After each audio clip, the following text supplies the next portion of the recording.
এটা কি নন্দবাবুর বাড়ি? হ্যাঁ, এটাই।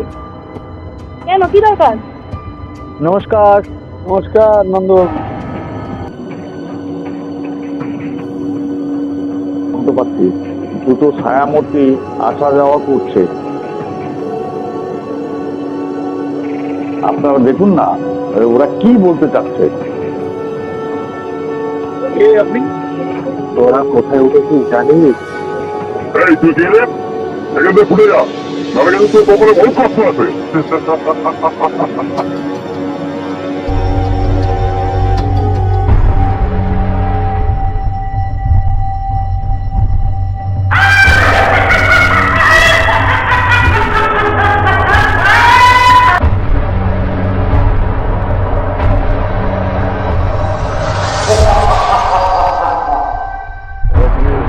বাবা